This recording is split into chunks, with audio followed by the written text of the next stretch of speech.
Levantad vuestra carpa bajo los volcanes. Federico Nietzsche. ¿Cómo resuena esa frase del filósofo alemán en estas latitudes? Levantad vuestra carpa bajo los volcanes. No hay que huir del peligro, sino acercarse a él. Hölderlin, un poeta que Nietzsche admiraba, había dicho: cercano está el Dios, pero difícil es captarlo. Pero donde crece el peligro, crece también lo que nos salva. Poetas, aventureros, emprendedores, místicos, artistas, pensadores, son los que, en vez de arrancar del volcán, se quedan ahí a levantar su campamento para sacar de la energía, de la fuerza, de la lava, del peligro, del abismo que somos, aunque no queramos serlo, lo que después va a ser un poema, una canción, un sistema de pensamiento, un emprendimiento, una aventura. Hoy día, entonces, los invito a que levantemos la carpa bajo los volcanes junto con Benjamín Labatut, un narrador chileno que ha incursionado en los peligros, en las zonas fronterizas de la ciencia, de las matemáticas, de la física cuántica, del delirio y de la razón. Eso es lo que vamos a hacer ahora en esta expedición y ascenso al volcán.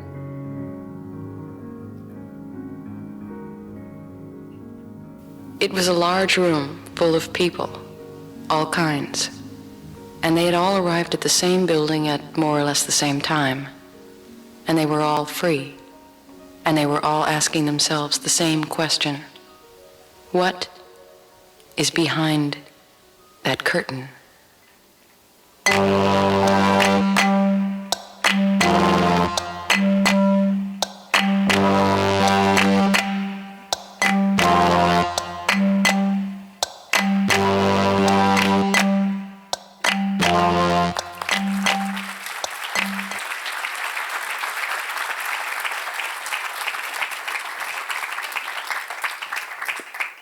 Bienvenido, Benjamín. Un gusto de subir contigo en esta expedición al volcán. Te quiero invitar a un ascenso que es también un descenso. Y quiero partir leyéndote este fragmento del poema Altazor, canto 1 de Vicente Huidobro.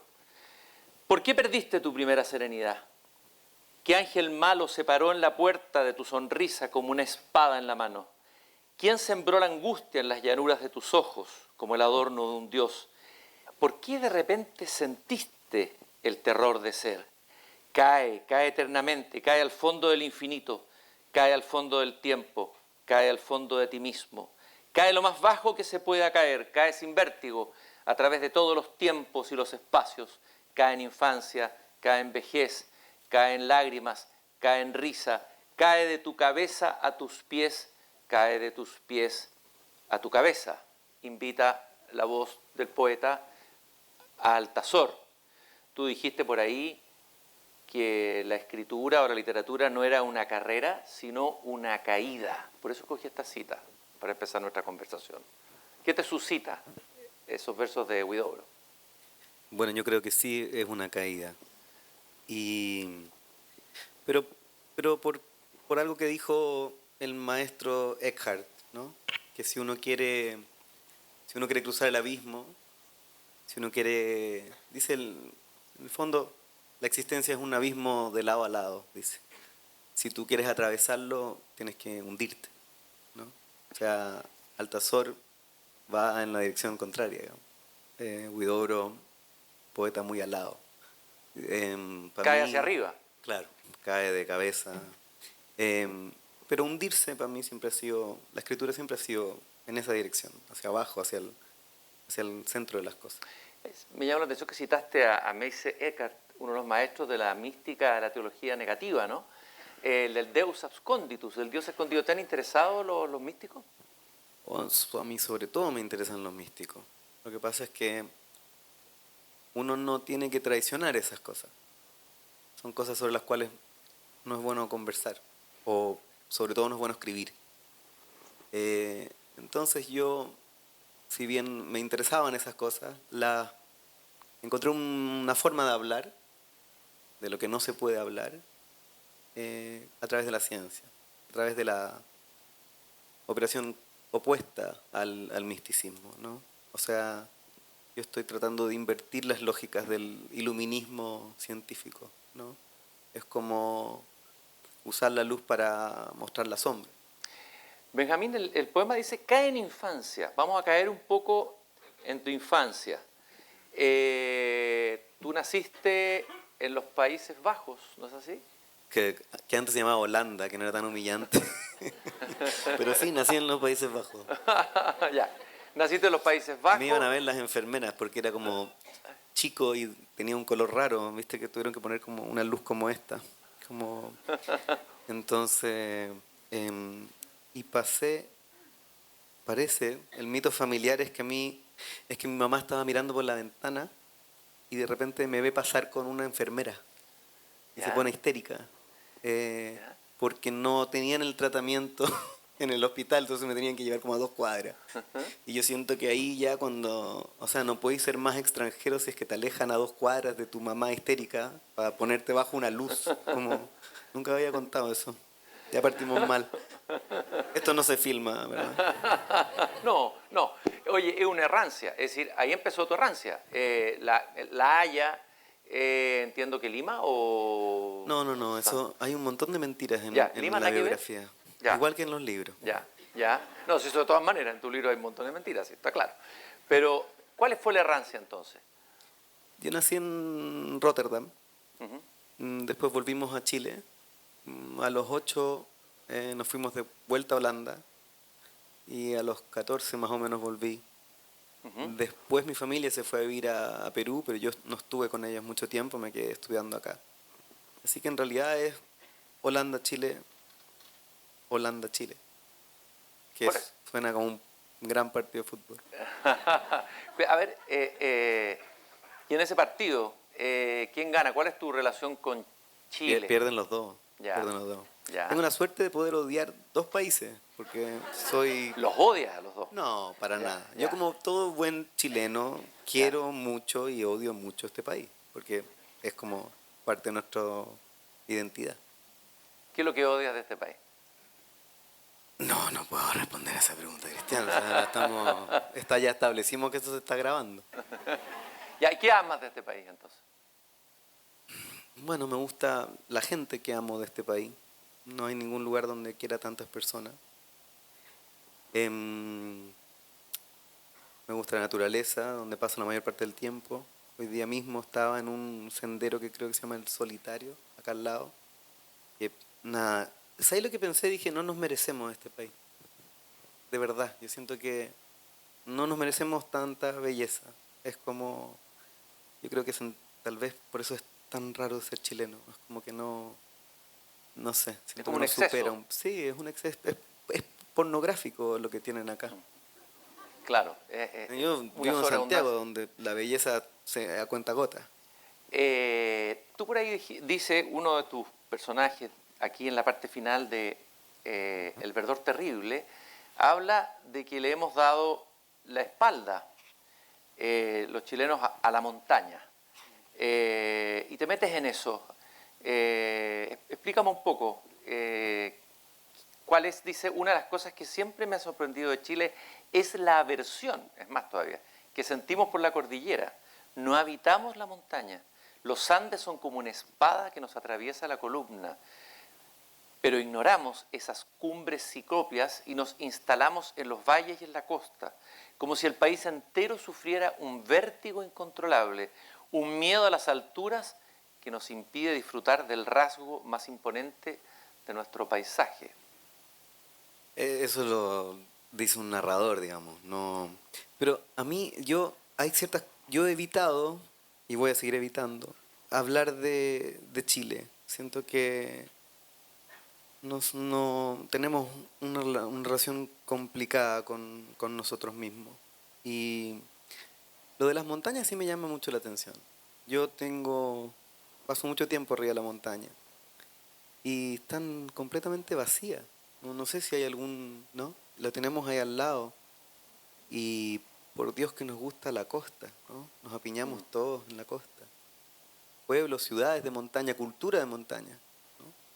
Es como que hubiese algo ahí, como una, no sé, algo tiene que ver con nuestra sombra.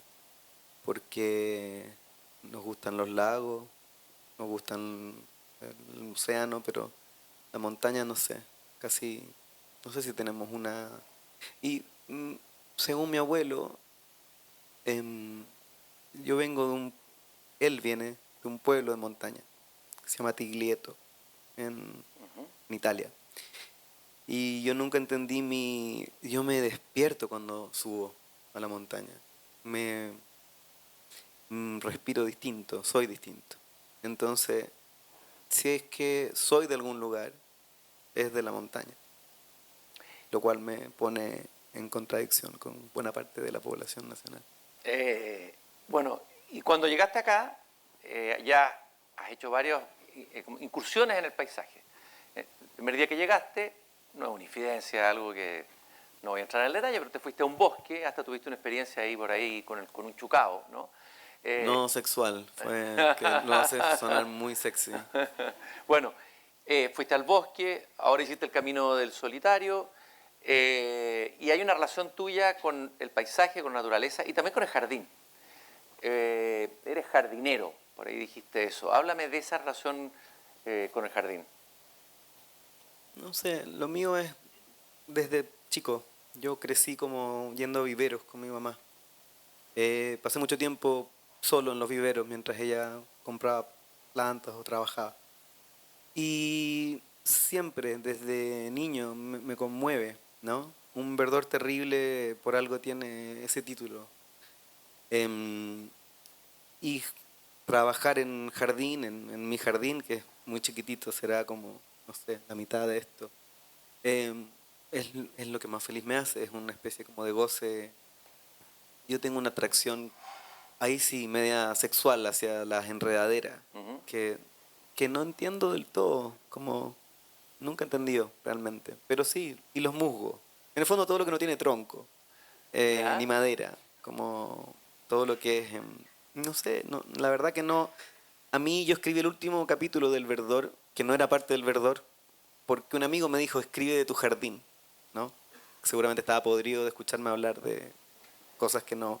Y rehuyo mucho hacer esto que estamos haciendo ahora, que es hablar de mí. Y escribí del jardín un poquitito, ¿no? Y de ahí salió El jardinero nocturno, ese último texto. Pero como soy raro, es un texto que escribí en inglés para una presentación en Alemania. ¿Ya? Y luego dije, esto, y por eso recapitula el libro, porque en el fondo era un texto Mm. que no quería, no quería, no quería hablar en la presentación, así que dije, voy a escribir un texto. Luego los alemanes no quisieron imprimirlo con el libro, entonces Ujú. hay ediciones que lo tienen, otras que no. Pero mi relación con el jardín es sencillamente el arrebato estético de las plantas. Yo siento que hay una, no sé, como hoy día caminando, es como a mí me sobrecoge, y tenemos la suerte en este país de que la naturaleza es muy mansa, ¿no? No hay nada, yo me acuesto a dormir en el bosque, porque no hay nada, no hay ni un bicho que te pique, que es impresionante, salvo 3 semanas los colihuachos, pero eso es... Y en la araña rincón, pero eso Pero sí. la araña rincón vive en la Claro, casa, sí, digamos, no, claro, no en el no bosque. afuera. Oye, claro, llama la atención en el libro, El verdor terrible, que vienes de un mundo, el mundo europeo de la guerra, la primera guerra, escenas brutales, el juicio de los nazis, lo físico, los matemáticos, el mundo de la abstracción, el mundo de la teoría, el mundo de la ciencia avanzando en forma vertiginosa, y de pronto al final, como un regreso violento a la tierra. A mí me gustó eso. No Pero sé es para dónde azar, iba, pero era ¿viste? parecía como pegado, pero produce Está algo. pegado, Sí. está pegado, está pegado. Y surgió de lo que te dije, surgió completamente del azar, porque todo ese libro surgió del azar. Yo es que yo no pensé ese libro, es algo que me pasó. Eh, las mejores cosas son así. Yo estaba escribiendo el primer ensayo y lo hice de esa forma. Tiene la forma que tiene porque quería escribir un texto que corriera, una deriva, tipo Ujú. Sebald, porque había hecho un libro de fragmentos. en el libro anterior, Después de la luz. Y tenía un par de párrafos sueltos sobre el cianuro. Y empecé a investigar esa molécula y terminé escribiendo un ensayo. Y el ensayo no tenía final, ¿no? Porque la realidad no tiene final. Y de ahí hice algo pecaminoso, que es que inventé una carta para darle el cierre. Y con ese gesto de meterle una carta, de hacer un texto de no ficción y agregarle un párrafo de ficción, una gota de veneno, por así decirlo, encontré una forma de escribir. Entonces, completamente azaroso, y de ahí en adelante ha sido como, bueno, un método personal que me ha generado mucho goce, digamos, en la escritura.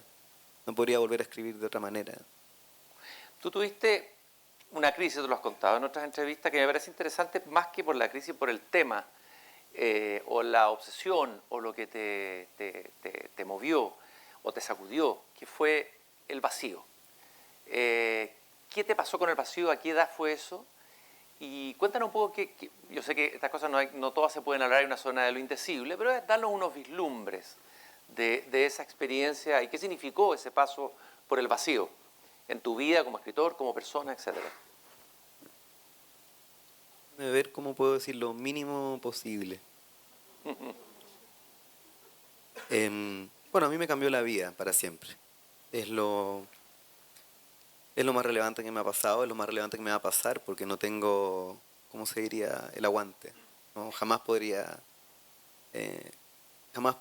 ni quisiera pasar por ninguna experiencia así de nuevo.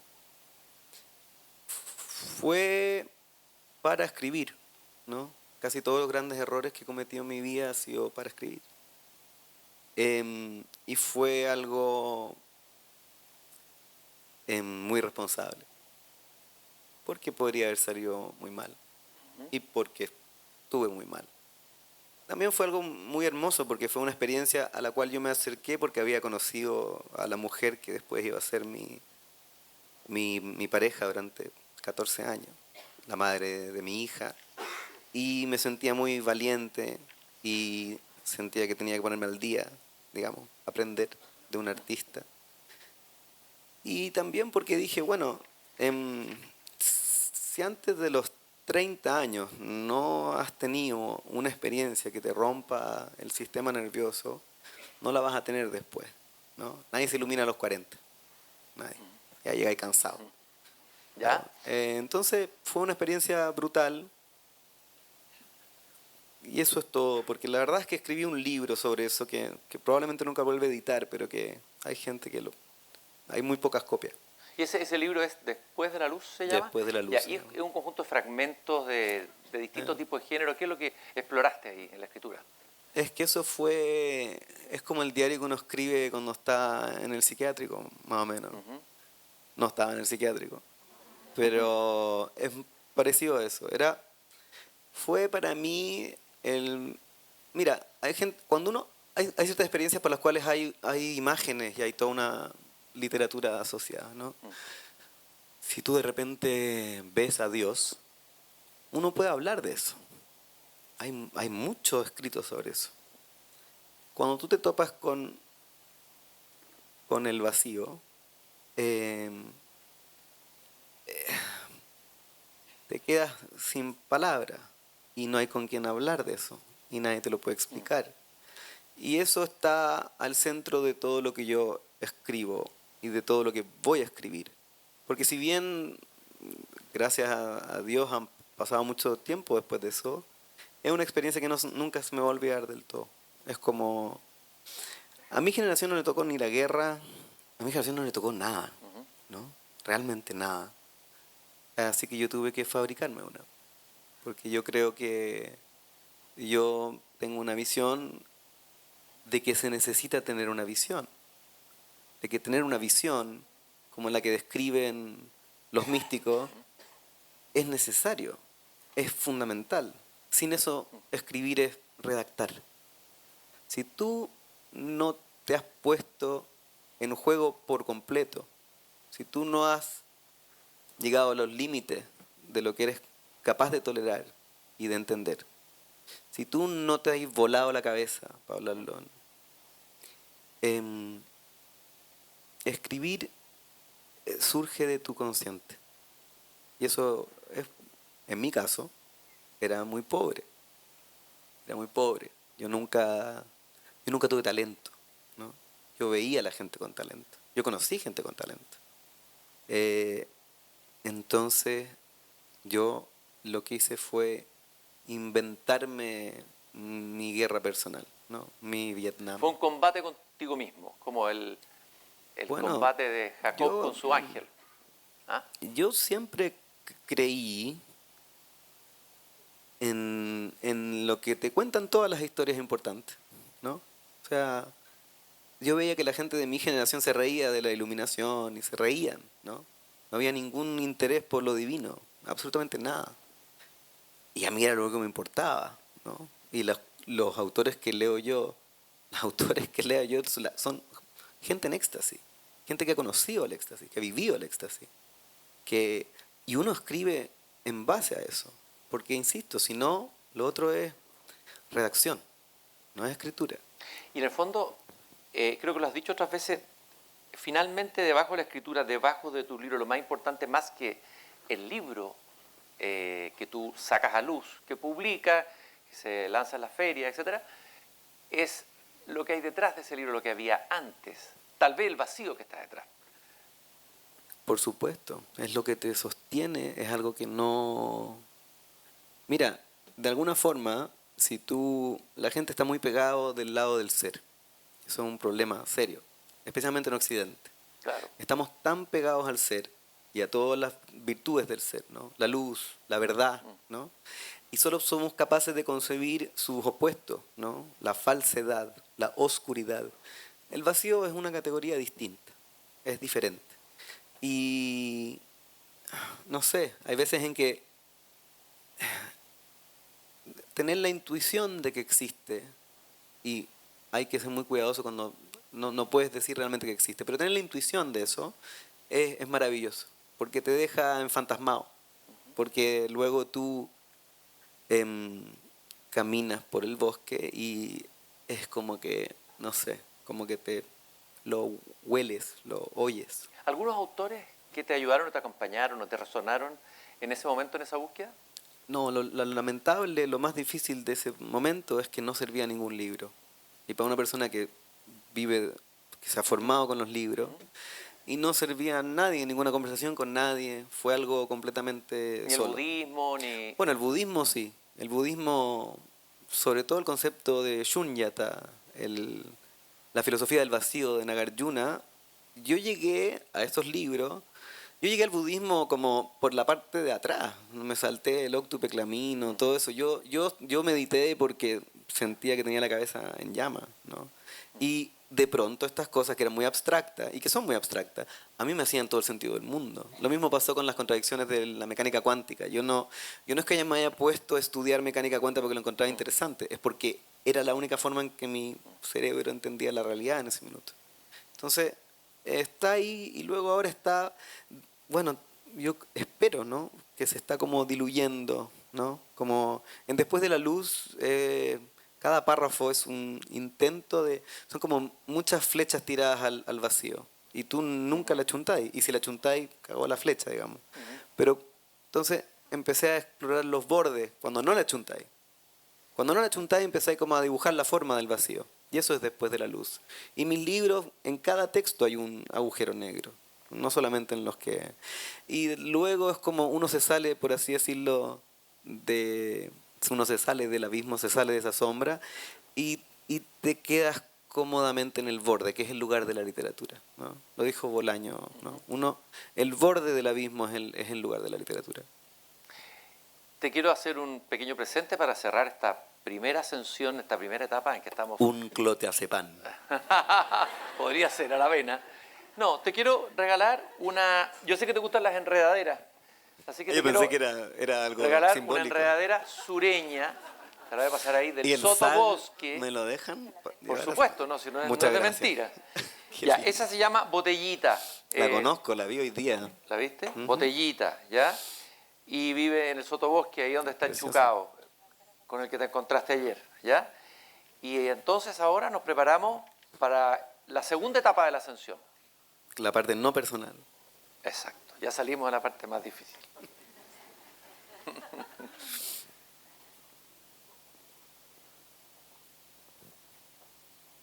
En esta parte quiero partir con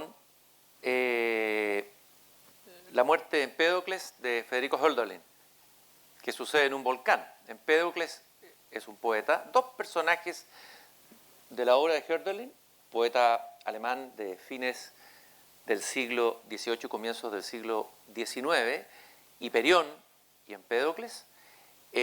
Hiperión asciende al volcán Etna y Empédocles se lanza adentro del volcán. Hölderlin nunca pudo terminar esta tragedia, nunca le pudo encontrar un final.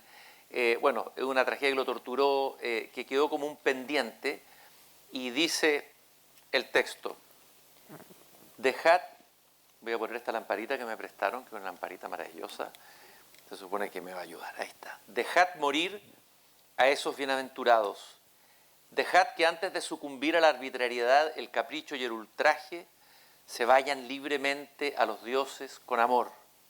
Mi caso es ese. Muy bien conozco mi destino y largamente en días de juventud me lo he profetizado. Respetadme, y si mañana no me encontráis, decid, no debía envejecer, contar los días, vivir sujeto a enfermedad y afanes, sin ser visto, se fue. Que tiene que ver con un tema que han tomado otros que los que parten antes, pero en este caso los artistas que en el ascenso al volcán, algunos se queman ahí, otros retornan como Hiperión.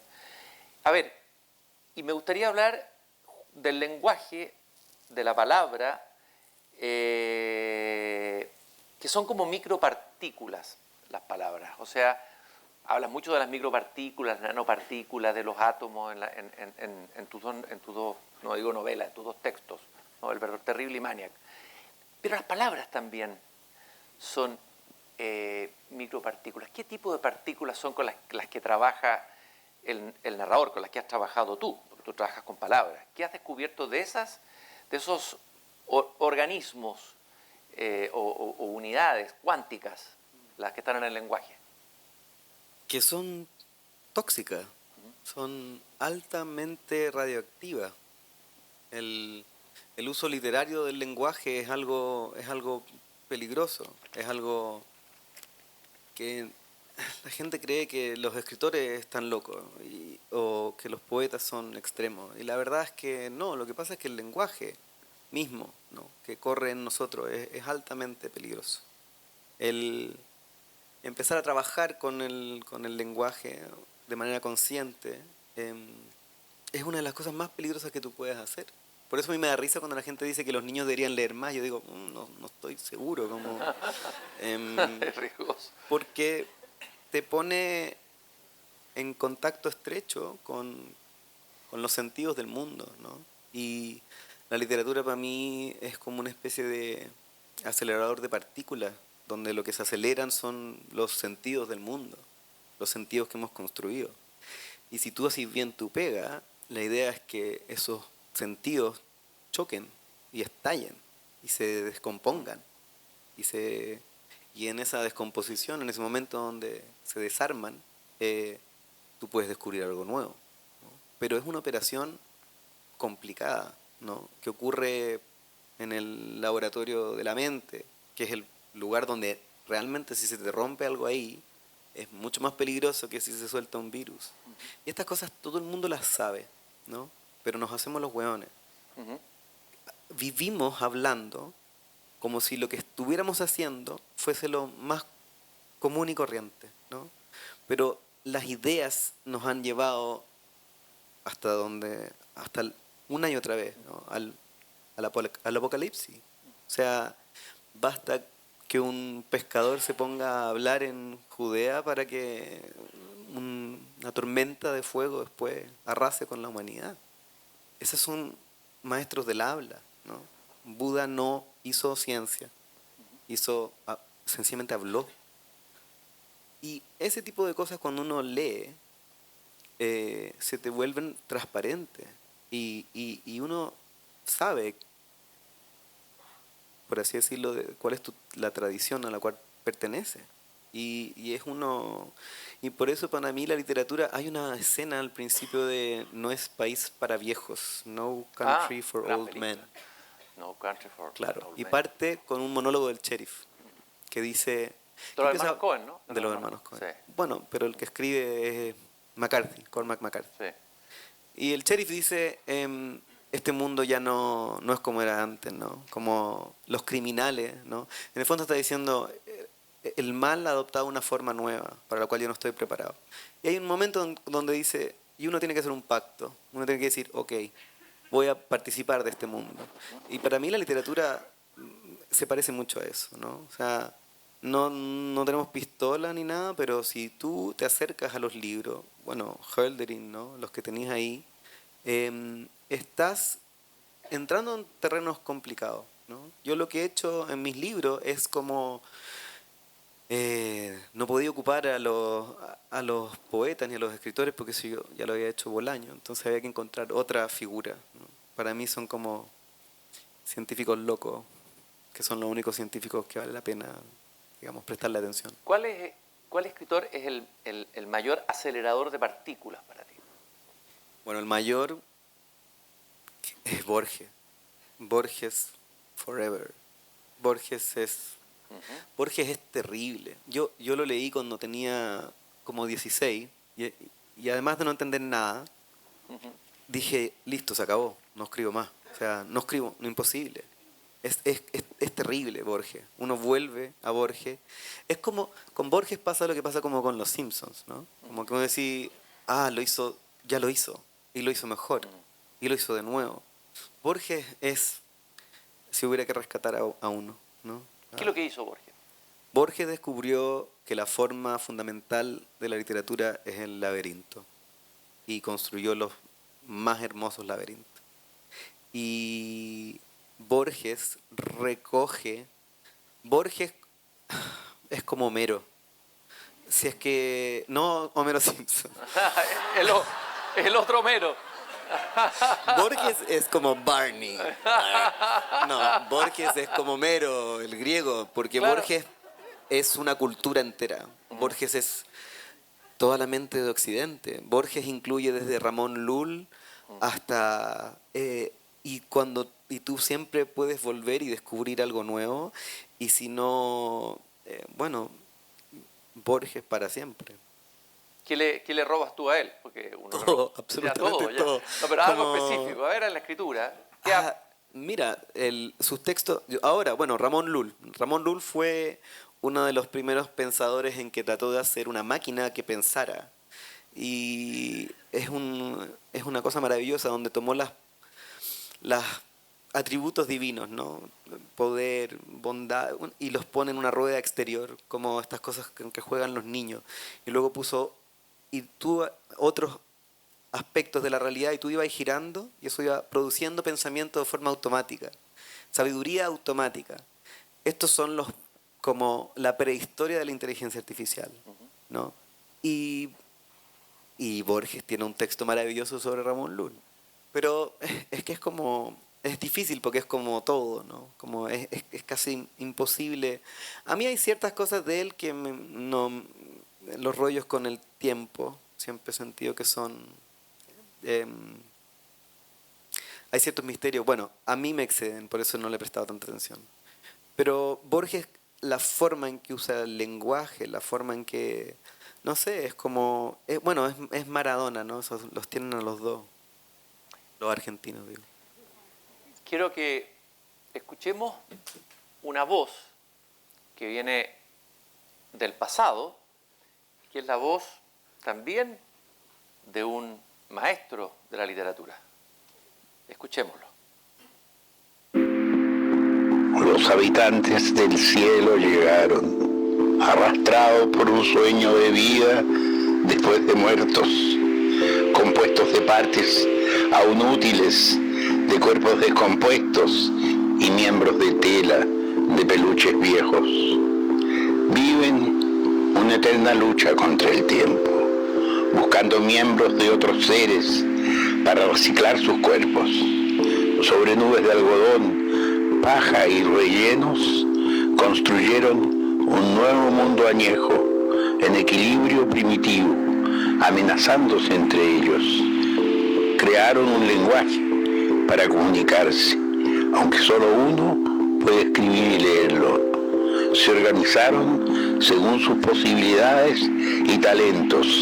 Más arriba el más vivo, más abajo el más muerto. Viven así en su cotidiano contexto, gritando sus nombres a los cuatro vientos, muy por arriba de nosotros. Nos miran con deseo, hambrientos de cuerpos nuevos, que funcionen por más tiempo y alarguen su eternidad, volando contra el viento.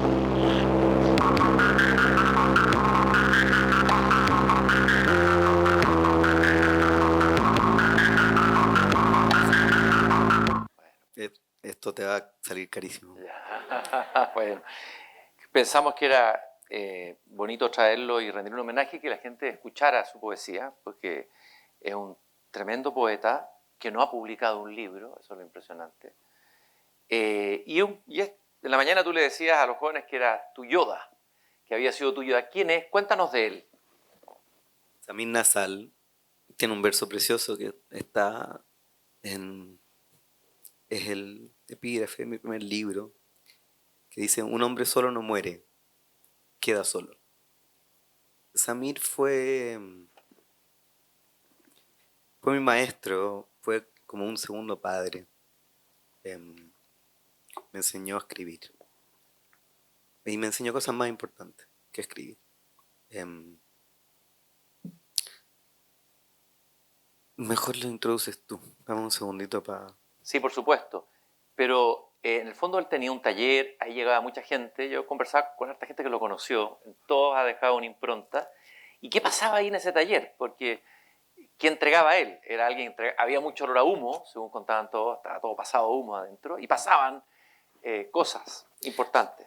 Samir era... Yo tuve suerte porque no mucha gente tiene un maestro. La gente tiene profesores. La gente tiene...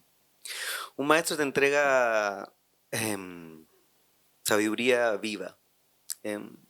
Un maestro es alguien que enseña con su vida, no con lo que dice.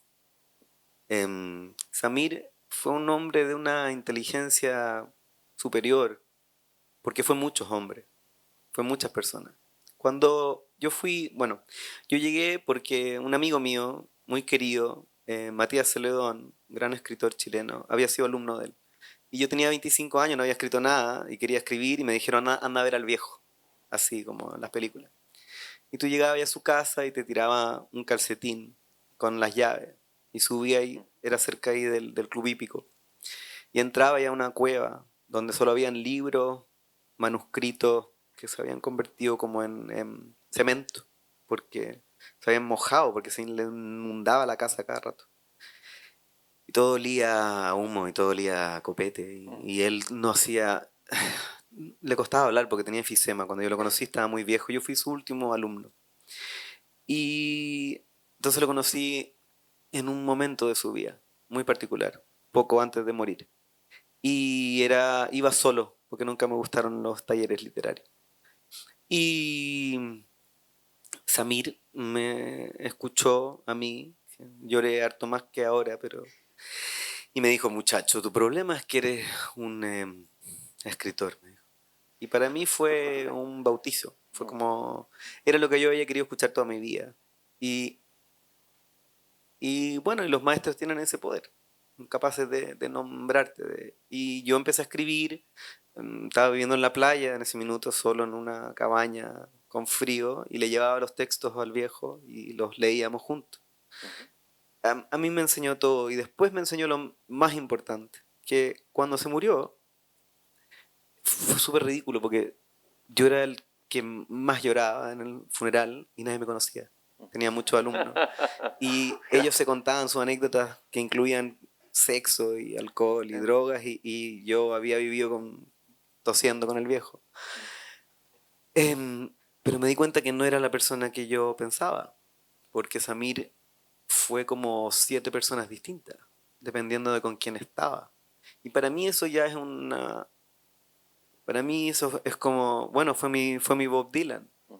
Samir conmigo fue de cierta manera, pero tenía 6 otras vidas. Entonces me obsesioné, empecé a entrevistar a todos sus alumnos, hasta y me topé con 6 Samires diferentes, lo cual por supuesto que me generó una crisis de identidad profunda Ajá. y me llevó a mí a querer hacer ese tipo de operaciones, que fue una de las cosas que generó la crisis que tuve, porque yo dije, bueno, aquí hay una forma superior de ser humano, o sea, estamos todos limitados a ser solo uno y se puede ser varios. Bueno, eso, Samir, podría hablarte eternamente de él. Sabes que no había escuchado su voz desde que se murió. Vaya a tener que pasármela después. De todas maneras, Benjamín, hablaste ahí de esta operación que han hecho grandes escritores con el propio yo.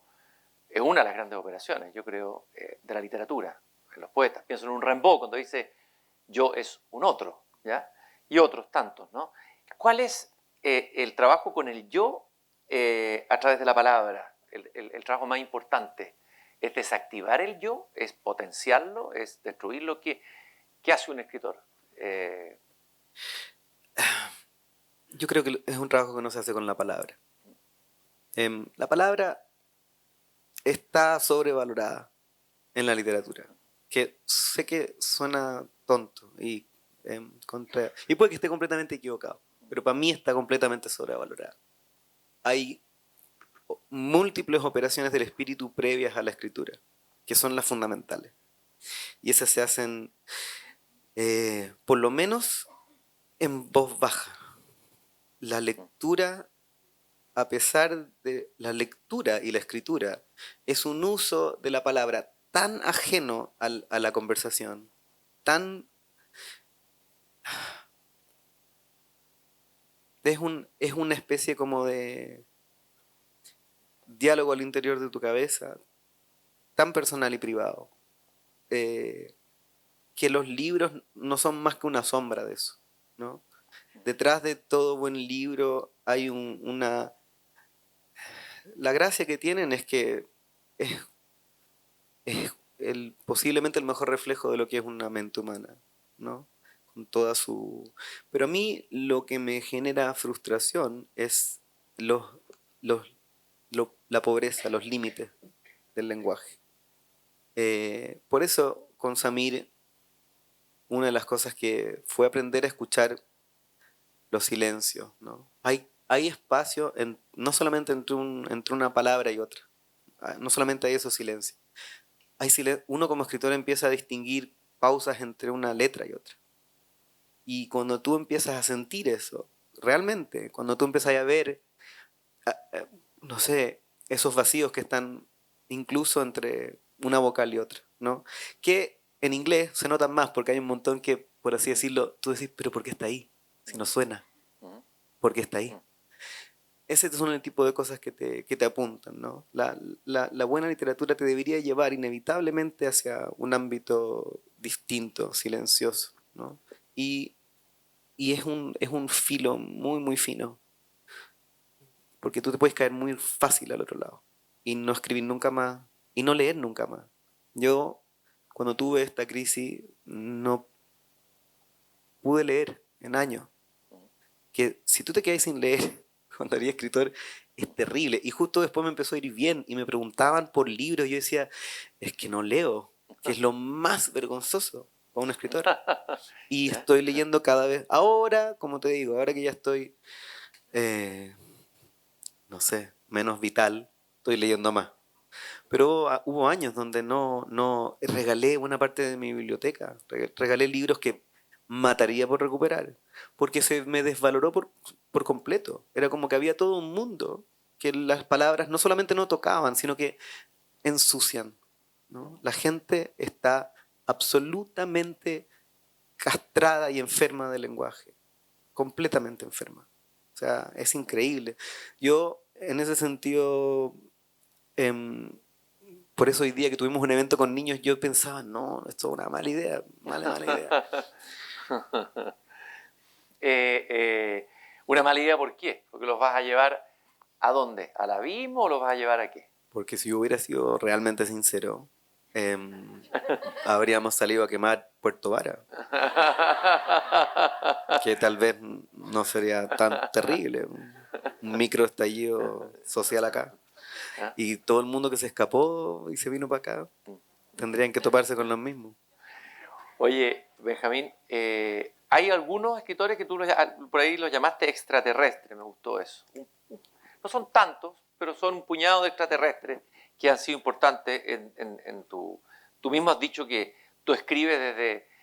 no eres original y que nadie es original, ¿no es cierto? Que nadie parte desde cero, ¿no? Salvo quizás Borges o Homero, ¿no? No, Borges partió, los primeros libros son malos, o sea, Claro, no. sí. Bueno, y ¿cuáles son esos extraterrestres? Ya vimos algunos, Borges, Lovecraft, me gustaría hablar un poco de él, y tu relación con ese autor. Bueno, Lovecraft es como prosista uno de los mejores de su generación, racista, misógeno, ¿no? Un monstruo de verdad. Los monstruos en literatura. La literatura no existiría sin monstruos. Por eso probablemente nuestra generación va a generar tan poco valor, ¿no? Porque hemos olvidado el valor de los monstruos.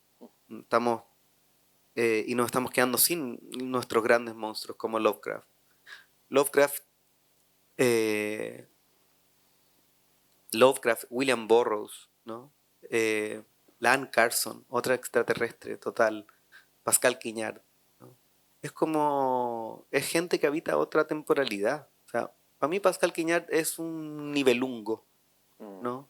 Lovecraft es, bueno, un racista, misógeno, maravilloso.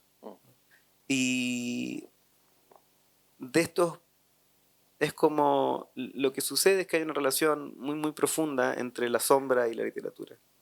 Y si tú te quedas, si tú no vas hacia la sombra, si tú no corres ese riesgo, ¿no? Sencillamente vas a aumentar la luz del mundo, ¿no? Y la literatura tiene un efecto muy opuesto, ¿no? Es como que te estuviera inoculando sombra, como la labor de la literatura es ahondar, ¿no? Entonces tiene una... y toda persona que lee, y si hay gente que lee acá, sabe de qué estoy hablando. O sea, hay una tristeza, una melancolía que es inseparable del acto de leer, ¿no? Y que es inseparable del acto de pensar. Entonces, Lovecraft y este grupo de extraterrestres es porque en el fondo cumplen la misma función que esos monstruos que todos tenemos adentro, nuestras pesadillas. Nos muestran lo fundamental, que no es lo que es visible y no es lo que es virtuoso y no es la parte tuya que le lee un cuento a los niños que amas, ¿no? Es la parte tuya que hace esas cosas terribles que no quieres que nadie sepa. Y con eso ¿Y se solo los escribe. demonios o también nuestros ángeles? Es que yo le tengo más miedo a los ángeles, ¿no? Los ángeles nos han condenado, y te lo digo en serio, o sea, uno puede pactar con un demonio, uno puede estar con un demonio. La presencia de los ángeles es insoportable, pues son todos terribles, ¿no? Lo dice Rilke, Lo en la dice, elegía del te Duino. la tiré porque sabía que le iba a agarrar, pero Todo claro, ángel es terrible. todo ángel es Es terrible. terrible esa frase, uno queda temblando, como todo ángel es terrible. ¿Qué es eso? ¿Qué significa eso? Porque tiene una belleza que no que no piensa dos veces antes de destruirte, ¿no? O sea, las intervenciones de los ángeles, y porque además los ángeles los tenemos castrados. Hay un libro de Elliot Weinberger increíble, que se llama Ángeles y Santos, ¿no? Y ahí la descripción real de los ángeles reales son horrorosos, son emanaciones de Dios, son su poder y su voluntad y son realmente, hubo un minuto donde después los convertimos en estas weas con alas y cuerpos griegos sexy. Son seres matemáticos llenos de ojos en cuya presencia la mente humana cae en el pavor, ¿no? De rodillas ante Dios, ¿no? Con el diablo podéis jugar cartas, ¿cachai? Con Dios, no, de rodillas nomás. Bueno, Maquiavelo, uno de los principios de la política es que dice que en política siempre hay que sentarse alguna vez con el demonio, a conversar y a pactar. Aquí estamos. O sea, contigo. No, pero decía por ti. No, sí, a ver.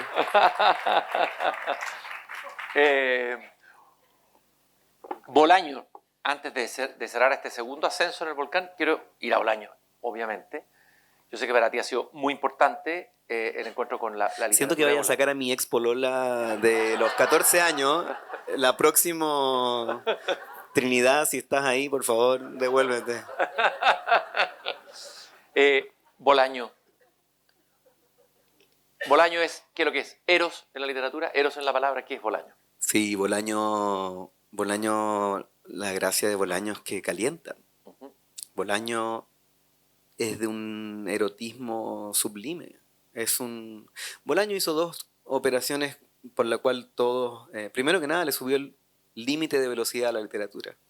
Es como si en la carretera Bolaño te obliga a andar a 140, ¿no? Hay una intensidad en su literatura, en lo que él trajo a la prosa, que no se puede seguir escribiendo, y por eso tanta gente se quedó literalmente atrás, ¿no? Porque era como de pronto había alguien escribiendo a la velocidad y con la intensidad que corresponde, ¿no? Que corresponde a alguien que está en llama. Y lo otro que hizo fue que una magia especial que solamente tiene él, y no sé si alguien más, la verdad, que es que tú lo lees y quieres escribir. La gente quiere escribir. La gente que no escribe quiere escribir. Eso es, ni siquiera es Eros, ¿no? ¿No? Eso es Shiva. Eso es una energía muy antigua. Muy antigua. Y muy importante. Bolaño habría sido tendría que haber tenido... Bueno, tiene una secta. Yo soy miembro, o sea, yo estoy... ¿Sí? Sí, por supuesto. ¿Ya? O sea... ¿La iglesia de Bolaño los últimos días, algo así? ¿No? ¿Cómo se Bueno, llama? claro, y se murió justo a tiempo, como tienen que morirse solamente los más grandes, ¿no?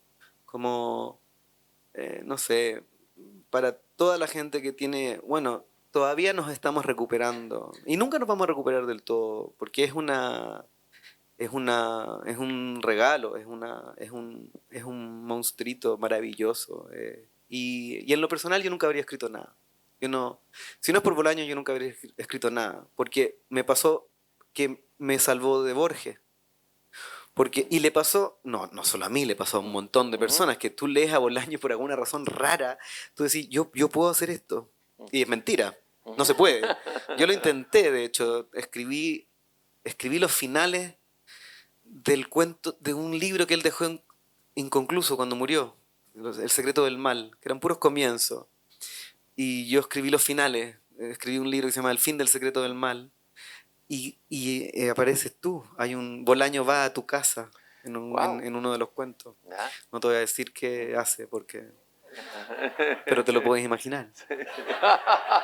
No, no me lo puedo imaginar, pero voy a tratar de imaginármelo. Eso es Christian Bargen mintiendo groseramente en el escenario. Hay tantas posibilidades de lo que podría No haber sé hecho si Bolaño en tanta. mi casa. Tuve la suerte de conocerlo y entrevistarlo. Era no me atrevo a decir animal literario, animal, buen sentido. Y quiero dejar acá este segundo paso, este segundo ascenso, y ahora vamos al tercer ascenso hacia el volcán. ¿Cómo será ese?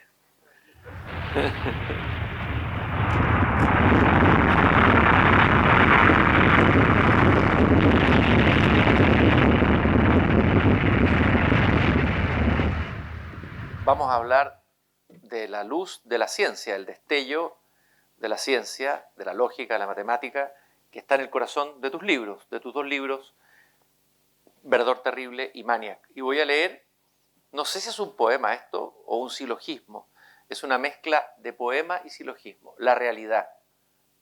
Pregunta, ¿qué es la realidad? ¿Cuál es la realidad? Respuesta, lo real es solo la base, pero es la base. Respuesta, lo real es aquello que te chocará como realmente absurdo.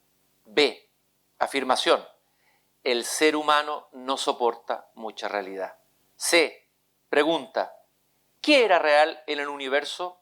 Respuesta, el universo es el esfuerzo de un fantasma para convertirse en realidad. Y por último, la fábula. Érase una vez la realidad, con sus ovejas de lana real. La hija del rey pasaba por allá, y las ovejas balan, Dios, qué bella está, la realidad, de Juan Luis Martínez, en la nueva novela. De alguna manera siento puede que esté totalmente equivocado, como antecedentes de lo que tú estás haciendo en literatura entre los chilenos, también en Zurita, en el primer Zurita, sobre todo de Áreas Verdes, en esta intersección de lógica, poesía y matemática, como pioneros en esa indagación. No sé si te ha interesado, Juan Luis Martínez, de qué manera en tu obra. Me fascina. Lo único que sí sabemos es que eso no lo escribió Juan Luis Martínez. Sí. Porque eso es lo único que sabemos de Juan Sí, Luis Martínez. sí. Y ya no sabemos muchas veces qué escribió y quién no escribió él. O sea, eso es... Yo creo que es más seguro sencillamente aceptar que no escribió nada. Sí, efectivamente. Porque de nuevo, ¿no? O sea, la máxima operación del autor es no escribir. Que es con hartos niveles yo he tratado de realizar, porque en mis libros las mejores partes, me encanta cuando me dicen, oye, me gustó esta parte, y digo, es que eso no lo escribí yo, es que eso no lo escribí yo. Entonces, encontrar, ¿no? La literatura como descubrimiento, la literatura no como creación. ¿Cuál es la Sí. diferencia entre creación y descubrimiento en literatura? Que lo que nace de ti es pobre, porque el mundo es más grande, ¿no? Porque el material fundamental de la literatura es el tiempo, el pasado. Porque si tú logras que lo tuyo no sea creación, sino fascinación, no hay límite a lo que el mundo es ilimitado y uno es muy pobre. Entonces, si tú desarrollas tu pasión, ¿no? A lo Bolaño, como si tú te fascinas con las formas de la realidad, con las formas que adopta la cambiante forma de la realidad y sus verdades, la literatura se convierte en una exploración, no de tu yo, ni de tus ideas, ¿no? A mí, las ideas en mis textos son solamente en términos de estructura. Hoy día tuve una que voy a estar para siempre agradecido a Puerto Varas, porque es como, y me costó mucho llegar a esto, porque era algo que decía Bolaño. Bolaño decía, la literatura es estructura, no es otra cosa. Y él, que no tiene ninguna estructura demasiado interesante, es muy clásico, ¿no? Lo que tiene es la pulsión poética del talento ilimitado casi.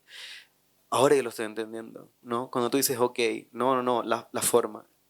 Cuando se te ocurre la forma de contar una historia, es más importante que la historia, más importante que las ideas.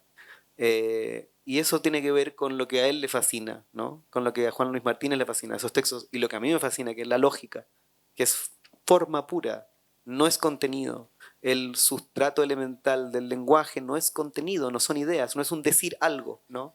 Es la forma, es lo que permite pensar. Eso es una estructura, que en el caso del pensamiento que se puede poner en palabras, es lógica, es una lógica, ¿no? Entonces, ¿Qué estás indagando ahora? Entiendo que estás interesado en la lógica ahora. Yo estoy Seguramente, sobre, no sé, tus sí, próximos personajes van a ser lógicos, no sé. Son lógicos. estoy escribiendo sobre los dioses de la lógica. Ya. Eh, ¿Quiénes? No te puedo decir porque mi agente me va a matar. Esto Ya. y después te va a matar a ti, pero primero me va a matar a mí. ¿Ya? El, Pero uno. eh, bueno, bueno, Wittgenstein. Wittgenstein, ya. Sabía que me ibas a decir eso. Wittgenstein. Ah, bueno, otro entonces. George Bull. Ya, ahí estamos mejor. Ya. ¿Ya? Frege, Russell. Ya. Eh, o Prajapati, sentado frente a la muerte, que es Prajapati, el dios creador en los Vedas, que es súper interesante porque no es como el dios del cristianismo, ¿no? No es un dios del poder, es un dios de la descomposición. Prajapati se desmembra al crear la realidad y queda debilucho y hecho mierda durante siglos. Y sus primeros dos hijos son la muerte y el fuego, Agni y Mirtu. Y obviamente se le vienen encima apenas los crea, sobre todo la muerte. Y la muerte viene a consumirlo. Y Prajapati tiene que encontrar la parte suya, la parte de la realidad, Ya. que es inmortal, que la muerte no puede consumir. Y es un duelo que dura 1000 años en silencio, hasta que Prajapati encuentra cuál es la parte de la realidad que es eterna e inmortal. y no te la voy a decir porque así empiezo mi próximo libro y sería como ya cagar ¿Ya? el libro. Ya, tú dices que en literatura más que crear hay que descubrir. ¿Qué has ido descubriendo? Ya dijiste algunas cosas. ¿Qué has ido descubriendo en estos filones de la lógica, en estos lógicos, en estos grandes lógicos? Que son tanto o más importantes, o la base incluso de lo que me imagino es la matemática, la física cuántica y también el lenguaje, lo que somos, lo que pensamos, todo, ¿cierto? Es aterrorizante porque es la base. La lógica es algo que está permitiendo que se amplifique mi voz por el micrófono, permitiendo que ustedes entiendan lo que estoy diciendo. Es una cosa que nos sostiene. Para mí es algo sagrado. Y tiene la gracia de que es para casi todo el mundo, incluyéndome, incomprensible, realmente. O sea, em, las paradojas internas de la lógica, ¿no? Las cosas las grandes verdades, las verdades que cuando se acabe esta civilización, que se va a acabar, y como vamos pronto, las cosas, las cumbres del pensamiento, tienen que ver con la lógica, tienen que ver con cosas descubiertas por Gödel en los teoremas de la incompletitud. Son verdades que no es que bordeen en el esoterismo. El esoterismo se construye sobre esto, ¿no? O sea, el esoterismo, el misticismo son una serie de paradojas, ¿no? Porque contradicen la lógica, las leyes del pensamiento. Y la deriva es tan directa que nosotros le debemos el mundo moderno a un matemático que iba cruzando un campo en Inglaterra y que escuchó la voz de una voz, que no sabemos si es de Dios o no, que le dijo que iba a descubrir las leyes del pensamiento. Y él creó el tipo de lógica que se ha convertido en la alquimia del mundo moderno. Entonces, bueno, eso es lo que he descubierto O hasta sea, el ahora. matemático escuchó la voz como lo han escuchado los grandes místicos. Sí, pero la diferencia es que los místicos, el saber del místico muere en la boca, como dice Parra, ¿no? Y todo lo que estoy diciendo yo también va a morir, ¿no? Sale de mi boca muerto ya. La diferencia es que, y la razón por la cual escribo sobre la ciencia, es que las epifanías de la ciencia, y aquí voy a citar a Calazo, ¿no? Lo que la mente ve, lo ve para siempre. No lo que la voz puede decir, sino lo que la mente ve. Entonces, cuando alguien tiene una epifanía en científica, cuando un matemático vislumbra algo, realmente nos pegamos unos virajes en la historia de la humanidad como nunca antes. Y eso no pasa tanto con los místicos, porque el místico, su camino es diferente. El místico va en dirección a Dios y luego detrás de Dios, ¿no? Primero, o sea, el camino del místico va hacia Dios y una vez que logra la fusión, hay que traspasar a Dios, ¿no? Ese es un camino personal que termina en la extinción, ¿no? Y que es nada mejor que, por ejemplo, el que se queda callado. El que sabe se queda callado. El que no sabe, como yo, tiene que escribir, por último, ¿no? Y el que no sabe nada es el que habla. Ya, pero hay palabras, tú mismo lo dijiste antes, palabras, parábolas que salidas de la boca de un hombre en Galilea fundaron una civilización que duró 2000 años. O sea, no es tan... Claro, y todas esas cosas traen una cantidad de mal al mundo que si fuéramos todos sensatos, nos quedaríamos más callados. ¿Solo de mal o también de bien? Es que lo uno brota con lo otro. Eso es inevitable, ¿no? Pero lo que no genera ni bien ni mal, bueno, la nada no le genera bien, no le hace bien ni mal a nadie. El silencio es algo, el silencio, la soledad. Yo, yo creo en el silencio y en la soledad. Y también creo en hablar de más, pero en privado, donde no tiene tantas consecuencias. Es interesante en tus libros, a ver, encontramos un personaje como, a ver si lo voy a pronunciar bien, Alexander Grothendieck, que uno de los que más me gustó, que buscando, encontrando, también tuvo revelaciones, ¿no es cierto? Terminó en un delirio místico, ¿no? Tenemos otro científico que le escribe a Einstein desde una trinchera, me parece que en la Primera Guerra Mundial, sí, en que le resuelve la solución de la ecuación de relatividad. En fin, tenemos a estos gigantes que fueron Schrödinger y Heisenberg en una disputa profunda. Todos estos extraterrestres de la ciencia, uno siempre tendría a pensar que los matemáticos, los lógicos, los científicos son tienen vías más razonables, más tranquilas, y uno descubre a través de tus libros que no es así. Es que incluso uno podría decir que hay más delirio en ellos, que a lo mejor hasta en un poeta que uno creía el más delirante y el más maldito. A ver, eso para mí ha sido un descubrimiento interesante, descubrir que ahí, en el extremo, en el límite máximo de la razón, es donde está la locura, el delirio, y que parece que es lo que te interesa también indagar ahí. Pero porque en el fondo toda esa gente que tú estás hablando, hemos olvidado que una de las formas más altas, si no la más alta forma de inteligencia humana, es la posesión, es estar tomado por algo, ¿no? O sea, cuando uno ve a la gente hacer música, está tomada por algo. Y todos los personajes que mencionas tú, no es que se hayan sentado y hayan sacado cosas de su cerebro, ¿no? Es una relación completamente, están participando de cosas, están infectados de cosas. Yo escribo sobre esos científicos y no sobre otros, porque son científicos para los cuales el verbo se ha hecho carne, las ideas los han tomado de cuerpo y alma.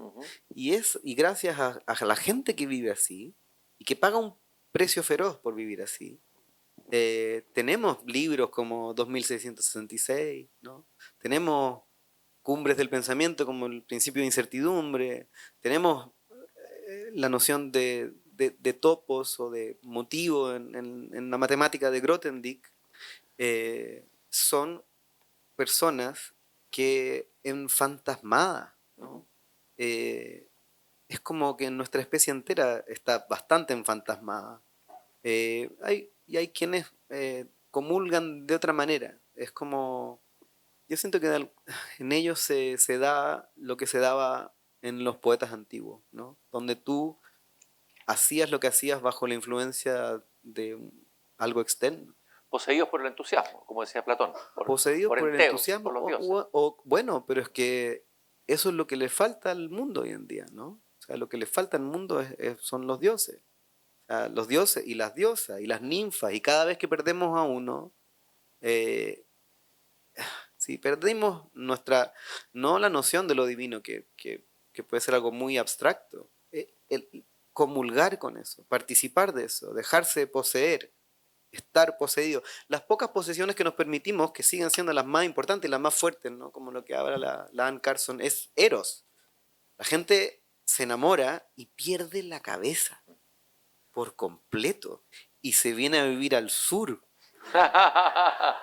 Pero desde luego. y decide Siguiendo tener siguiendo a mi dama. Parténope y tiene a una sirena, ¿no? Pero esas posesiones las permitimos. Pero hay múltiples otras posesiones, ¿no? La gente puede estar y abrirse a eso es algo que realmente, ahí sí que no es hueveo. O sea, si tú te abres a eso, si el espíritu te toca de alguna manera, no la sacáis pelada. Imposible. Y eso es algo que es un riesgo que corren cierto tipo de personas. No solamente estos científicos, físicos cuánticos, matemáticos, etcétera, brillantes, geniales, etcétera, descomunales, extraterrestres en términos mentales, genios superiores, parecen poseídos, sino que pareciera que el mensaje que ellos traen viniese de otra parte o del futuro. Aquí dice Sidney Brenner en Maniac, dice: o quizás se trata de aquellas cosas que se adelantan de tal manera a su tiempo que es como si nos hubiesen llegado desde el futuro. Ideas que requieren que el árbol de la ciencia crezca para que frutos tan raros puedan madurar y caer a la tierra. Y luego hay una imagen que usas ahí que me recordó mucho 2001 Odisea del Espacio. Creo que el jardinero que te lo dice, o el compañero del jardín en Verdor Terrible, creo, no estoy mezclando Maniac con el otro, pero en que de alguna manera el contenido de estas epifanías de estos matemáticos, los descubrimientos, etcétera, los hallazgos, que van a cambiar el rumbo de la historia, que ya la han cambiado, pareciera que alguien las hubiera traído y las hubiera dejado ahí y nosotros somos como simios que damos vuelta alrededor de ese monolito. ¿Te acuerdas de esa escena maravillosa de Kubrick? Hay algo de eso, ¿no? En todo esto. Sí, por supuesto. Somos... es como si nosotros fuéramos cotidianamente conscientes de cuántas cosas hemos descubierto, pero no entendemos, ¿sí? Pero se escapan a nuestra comprensión. Creo que viviríamos, bueno, aterrados, obviamente. Pero si tú te ponías a pensar en eso, te das cuenta de que en realidad el ser humano no entiende prácticamente nada de lo que hace. Y la gente no entiende ni sus decisiones cotidianas. Entiende las cosas que se cuenta con respecto a sus decisiones cotidianas. Pero el ser humano es oscuro y va a permanecer oscuro. No importa si tenemos robots lavándonos la loza, ¿no? Vamos a permanecer oscuros. Esto es algo em, con lo que cuesta vivir, porque no solamente no es que no entendamos a los demás, es que las cosas que nos animan, los impulsos que nos rigen, los demonios y los ángeles que nos poseen, no están ni dentro de nuestro control ni al alcance de nuestra comprensión. Esto es antes, cuando participábamos del mundo de una manera más feroz, esto que estoy diciendo era una obviedad. Si yo lo dijera, te dirían como, sí, obvio, como son los dioses, ¿no? Ahora nos hemos contado una historia, una perspectiva moderna, convencida de sus propias mentiras, porque tienen una base que yo he estado indagando porque me fascina personalmente y te das cuenta no sé, es como las cosas que sabe muy bien la gente que estudia psicología, ¿no? La gente que trabaja con niños, ¿no? Somos, esta es, como te digo, una especie enfantasmada. Y vamos a seguir así, no importa cuánto avance la ciencia. Nunca vamos a alcanzar ese como paraíso de claridad que nos gustaría. Con suerte podemos entender algunas cosas y durante un tiempo corto. Durante un tiempo corto. Voy a leer una cita tuya, o de otro, ya no sabemos. No le copien al copión, maravilloso de esa rata, ¿te acuerdas que decía Gonzalo Rojas? Ya. Porque la vida es mucho más que un juego. Su verdadera riqueza y complejidad no puede ser capturada con ecuaciones, sin importar cuán hermosas sean. Los seres humanos no son los perfectos jugadores que von Neumann, personaje central de Maniac, y yo suponíamos. Pueden ser completamente irracionales, pueden verse sacudidos o dominados por sus sentimientos y sufrir todo tipo de contradicciones. La vida, la verdadera vida. A ver, Nietzsche decía que finalmente vivimos en un mundo de mentiras, el hombre necesita generar mentiras, todas las mentiras filosóficas son mentiras, ¿ya? Lo que murió en realidad no fue Dios, murió la verdad, la verdad. Ahora se multiplica un horizonte de múltiples verdades, decía Nietzsche. ¿Y qué es lo que había que exigirle a esas mentiras que se presentan como verdades, incluidas las de la ciencia? ¿Cuánto aportan a la vida? ¿Cuánto o intensifican o mejoran la vida? Esa es la prueba de valor. Estas ideas que nacen de las matemáticas, ¿le hacen bien a la vida o le hacen mal a la vida? No terminaste la cita y esa sí la escribí yo, estaba feliz.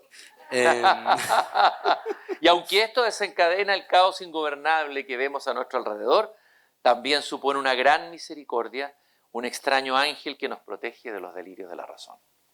Bueno, esa frase final, un extraño ángel que nos protege de los delirios de la razón, es como si yo tuviera que cifrar todo lo que me interesa en una frase. Y es esa. A estas alturas ya no sé a quién le robo las cosas, pero preguntarse si la matemática le hace bien o mal a las cosas, es una perspectiva extremadamente dualista y occidental, ¿no? Como si el mundo se pudiese separar cómodamente en estas categorías que son fundamentales, obviamente, y que nos rigen a todos. Pero creo que todo el mundo, mira, por ejemplo, cada pensamiento, cada sensación que tú tienes destruye la anterior.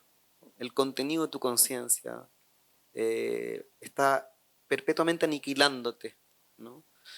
Los actos más sencillos, las palabras más nimias, ¿no? Pueden tener consecuencias horrorosas, ¿no? La realidad del mundo que vivimos es así, es salvaje. Nosotros habitamos un universo salvaje, impredecible, bello, horroroso. Lo que nos salva es lo limitado que es la perspectiva que tenemos. Nos salva que nosotros vemos las consecuencias inmediatas, no vemos las consecuencias, bueno, eternas que tiene todo, ¿no?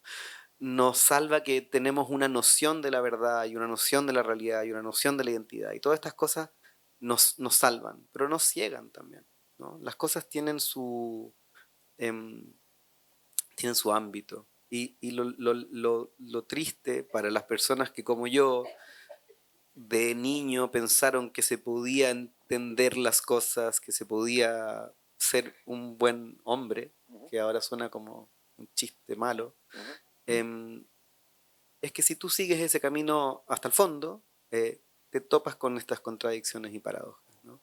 De que no puedes vivir sin matar, cosas que la humanidad lo sabe desde siempre y que no tiene una solución y que no van a tener una solución nunca. Lo que podemos hacer es como crear momentos de belleza, momentos de verdad. Como el paraíso existe en una esquina de la cocina, digamos. Y si uno va al living ya queda la cagada. Pero uno puede acceder a estas cosas, uno puede acceder a todo aquello que consideramos bueno y bello si es que uno acepta su fragilidad, ¿no? Si es que uno acepta de que es algo fugaz y momentáneo.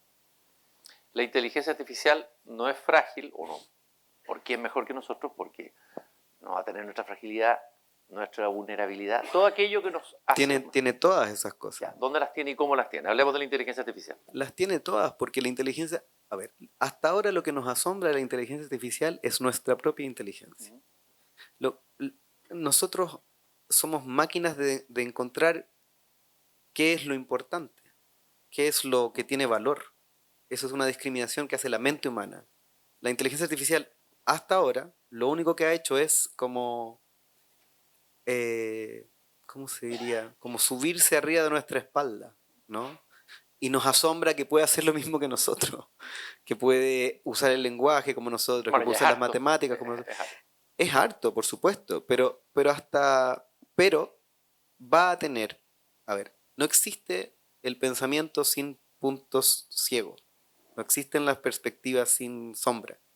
Y la inteligencia artificial, si es que alguna vez tiene algo similar a la inteligencia verdadera, va a aportar, va a enfrentarse con nuestras mismas paradojas, con nuestros mismos como tendencias. Y en realidad todavía es una pregunta abierta, ¿no? Sobre si es que esto es como siquiera posible, ¿no? Una cosa es tomar todo el corpus. A mí me encanta porque es como si alguna vez pensamos que la literatura no servía de nada. Los sistemas actuales son como, bueno, son básicamente operaciones matemáticas corriendo lenguaje, ¿no? Entonces, el día de mañana tal vez a los escritores nos cuelguen la plaza pública por haber generado tanto, por haber despertado estas máquinas. Pero no, hasta ahora lo que estamos viendo es un reflejo de nuestra propia y hasta ahora única capacidad por hacer un proceso muy muy complejo, que es de la infinidad de información que hay en esta sala, nosotros somos capaces de encontrar lo que es relevante, lo que es importante para nosotros. Eso es una operación de discriminación que está en el corazón de la inteligencia humana y que hasta ahora estos sistemas no los tienen, ni cerca. Lo que pasa es que como se están aprovechando de lo que hemos construido como especie. Von Neumann, que es este monstruo, que tú lo defines creo como un monstruo, ¿no? Que es abordado en tu novela desde distintas perspectivas, la gente le conoció. A ver, ¿cuál era la utopía? Tenía una utopía que tiene que ver también con algo que dijiste de los dioses, ¿no? ¿Cuál era la utopía de él y si le alcanzó a vislumbrar el horizonte de la inteligencia artificial, lo que iba a llegar a ser? ¿Qué es lo que él vio? Nosotros vivimos en el mundo que él vio. Yo no creo que haya nadie que haya logrado algo similar en el siglo XX. Von Neumann lo que quería era... Es divertido porque de alguna forma los computadores funcionan, que el computador moderno lo construyó él en base a lo de Turing. Él fue el que agarró el paper de Turing y dijo, yo voy a crear esto en una máquina. Y luego él dijo, no se pueden imaginar lo que va a ser el mundo una vez que tengamos física matemática, biología matemática, geografía matemática, poner el poder de la computación, liberar el poder de la computación, que es lo que él tenía mejor que nadie antes. Nadie podía computar de la forma en que lo hacía von Neumann. Y el tema es que yo creo que ahora, 2020 y tanto, nos estamos dando cuenta de que lo que descubrimos gracias a gente como Turing, gracias a gente como von Neumann, es algo incomparable. Es perfectamente posible de que la realidad sea un cómputo. Es perfectamente posible de que el sustrato fundamental de la realidad sea la información. Estas son cosas que antes parecían ciencia ficción y ahora se están topando con la filosofía. Es como si hubiésemos, para ponerlo en una metáfora religiosa, pasa un tiempo entre que clavan a Jesús y luego el Imperio Romano se vuelve cristiano. Pasa un tiempo. Y es como que descubrimos la computación y ahora estamos recién empezando a lidiar con sus consecuencias, porque al principio parece que solamente íbamos a tener juegos de computador y mejor pornografía, pero ahora estamos teniendo que lidiar con aspectos de la realidad que, bueno, que son insondables y que son de una profundidad aterradora, ¿no? Como si esto fuese una mala película, que cada día parece más una mala película, nos estamos acercando al momento donde uno pilla las instrucciones, digamos, y es como, bueno, se acabó el juego, digamos, ¿no? Ya lo resolvieron. Oh, se están despertando. No son necesarios antídotos contra este pensamiento tan fuerte que es la ciencia. La literatura no puede ser un antídoto u otras actividades o disciplinas humanas antídotos contra este pensamiento desbocado, brillante, genial, desmesurado, fáustico, prometeico, ¿no es cierto? ¿Qué antídotos hay o no hay?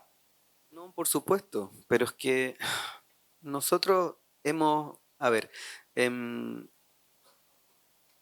el antídoto necesario y perfecto es la realidad no mediada, es la experiencia de cuerpo entero presente, porque nosotros pasamos mucho tiempo haciendo estos juegos de abstracción, mirando lo que nos muestran las noticias, leyendo lo que nos tira el teléfono, leyendo libros, ¿no? Estas historias que son... y la vida no tiene esa forma. La vida realmente no tiene esa forma. O sea, cualquiera que tenga una noción de cómo es Chile, que se suba a un auto y maneje 4 horas en cualquier dirección, ¿no?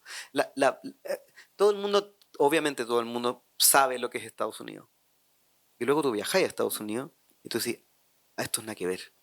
Porque la mediación de la realidad, la imagen del mundo que nos presentan las palabras, las novelas, las series, los libros, la historia, la ciencia, la filosofía, la literatura, etcétera, etcétera, no son ni siquiera son malos reflejos, son pobres reflejos de la realidad. La realidad tiene una riqueza absolutamente incomprensible, inmanejable. Y eso, por eso digo, como no es necesario un antídoto, porque ya estamos, ¿no? O sea, bueno, la enfermedad, ¿no? Es como, no hay cura para la vida, digamos, ¿no? No hay cura para la vida. Esto es como el mito de la caja Pandora. Habían dos niños, ¿no es cierto? Una niña muy curiosa, le pidieron que no abriera la caja y la abrieron, obviamente. De ahí salieron todos los males de la humanidad. De alguna manera, sí, no quiero que, yo sé que me vas a decir un juicio moralista, salieron cosas buenas, cosas malas, salieron demonios también, ¿no? Salió la bomba atómica, ¿ya? Ok. Y resulta que, bueno, quedó vacía la caja, pero quedaba una cosa. Tú sabes lo que quedaba dentro. El pis. Ya, el pis. La esperanza, ¿ok? Es Aunque que, yo sé que sí, bueno, esto está en el libro, sí. porque von Neumann es una conversación real que tuvo con un amigo, Wigner, porque von Neumann sabía de todo. Entonces lo primero que le dice es, bueno, tú sabes que la caja no era una caja, era una urna. Y le dice, sí, sí sé que no es una urna. Y el mito termina, se va, sale todo. Y lo que queda es Elpis. Y Elpis es la esperanza, ¿no? Como... Y von Neumann dice, no. Dice, Elpis no se traduce como esperanza. Dice, la mejor traducción es expectativa. Que tiene, si hay algún matemático, tiene un significado particular en la ciencia. Tú cuando haces algo en ciencia, tienes una expectativa de resultado. Ujú. Y es una noción mucho más fina y yo creo que el problema de la esperanza es que la gente se desespera cuando la realidad no toma la forma que ellos necesitan. Yo creo en la expectativa. La expectativa es una especie como de espera entusiasta, pero también puede que salga un demonio de nuevo, ¿no? Puede que lo próximo sea un demonio. E- Y tú vas ajustando tus expectativas. Nadie ajusta su esperanza. Nadie, no hay un rango, ¿no? Pero las expectativas sí. Las expectativas a todos nos haría bien estar haciendo estos ejercicios constantes de ajustar nuestras expectativas, ¿no? A las circunstancias, ¿no? ¿Qué podemos esperar de lo que viene cuando no podemos saber lo que viene? Entonces, el ser humano tiene dos capacidades fundamentales, ¿no? Una es esta, que es un pozo de como humildad cognitiva, ¿no? No sé lo que viene. Tengo expectativas de la realidad. Y la otra, que es la fundamental, es el deseo. ¿Qué es lo que yo quiero que venga? Y, y la vida se juega en el deseo. Y el deseo es el motor de la literatura. Y para eso sirve no como remedio, ¿no? Sino como afrodisíaco. La literatura no es un remedio, no es un paliativo. Cuando le preguntaban a Kafka si había esperanza, dice, sí, hay infinita esperanza, pero no para nosotros, ¿no? Pero la literatura no te tiene que dar esperanza, te tiene que dar deseo. Debiese ser excitante, excitante, debería estimular tus expectativas. Y el sentimiento. Escucho a Violeta Parra aquí en el oído cuando dice, hemos hablado de grandes pensadores, lo que ha podido el pensamiento, lo que ha podido el sentimiento no lo ha podido el saber, ni el más claro proceder, ni el más ancho pensamiento. Todo lo cambia el momento. A mí me parece que ahí hay un antídoto de Violeta Parra, que era yerbatera y curadora, frente a Terminó muy mal, ¿ah? terminó mal Sí, Violeta, bueno, ¿no? pero, La, sí, la ¿qué? desesperanzada y torturada por su sentimiento. Te lo, Claro, te porque lo era un digo ser humano, porque, era un te lo ser digo humano. porque yo no creo en la exaltación del sentimiento.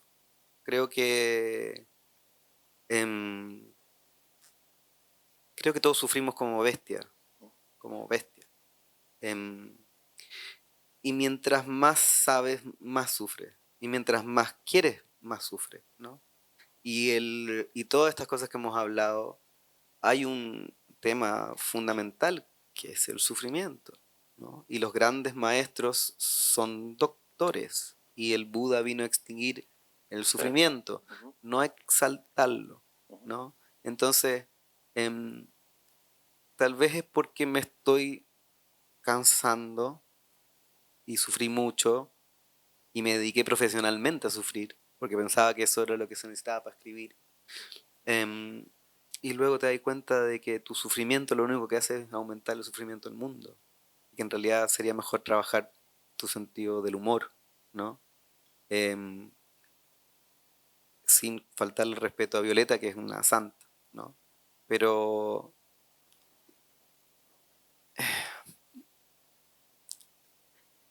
la gente que nos hace reír, ¿no? No la gente que nos consuela. Hay una inteligencia superior. Hay un ídolo mío que se llama Robert Anton Wilson, un psiconauta de los 60, decía, uno siempre sabe distinguir el verdadero del falso maestro porque el verdadero maestro cacha la talla y tiene sentido del humor. Si no es chistoso, no lo escuché. Nietzsche. Nietzsche. El gran comediante de la filosofía. Sí, alemana, el gran comediante. Claro. Sospecho de toda verdad que no vaya acompañada de una carcajada, decía Nietzsche. Pero era muy serio, ¿no? No, tenía humor también. En sus escritos está lleno de humor. Era pichulero, en verdad. Sí, harto pichuleo. Benjamín, y ahora, digamos, dijiste que estabas en la lógica, ¿ok? Ok, has seguido como un camino, pero ¿te has propuesto de repente romper a ti mismo, sorprenderte a ti mismo y entrar en un terreno desconocido, distinto? Estoy hablando de la escritura, en literatura. Algo, alguna ensoñación, algo de sorprenderte a ti mismo y sorprendernos. Es decir, porque uno dice ya, sigue los matemáticos, sigue los físicos, sigue los... No, porque encuentro que está completamente sobrevalorado. Es como si la gente te dijera como, bueno, hazte otro truco. Y es como, ¿por qué? Para entretenerte, para entretenerlos, para sorprenderlos con algo diferente, para...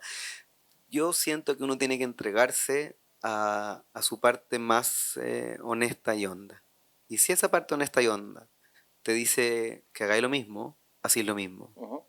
Y si esa parte honesta y honda te dice, vamos a hacer otra cosa, así es otra cosa. Pero no es una obligación. Lo nuevo se ha convertido en una obligación.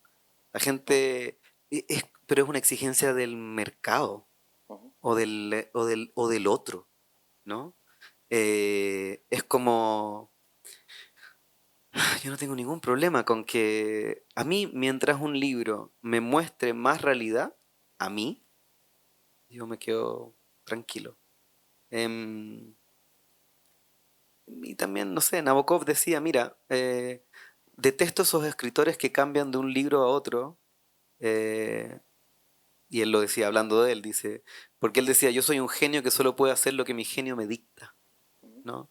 Y yo creo en el dictado, ¿no? Yo antes de hacer un libro hago invocaciones, no hago investigaciones, es diferente. Entonces, en la medida en que lo que yo voy a hacer no dependa de mí, creo que no se puede fallar. Y si falláis, ¿qué importa? Esos libros se van al cajón. Benjamín, yo te quiero agradecer tu entrega. Hemos estado conversando desde la mañana en una conversación casi infinita. Tuvimos una preciosa conversación con los alumnos de toda la región acá, y te has dado el tiempo, la energía. Te agradezco tu generosidad de haber venido acá a compartir con nosotros estas irrupciones. Gracias por haber subido conmigo al volcán. Muchas gracias a ti. Y muchas gracias a todos.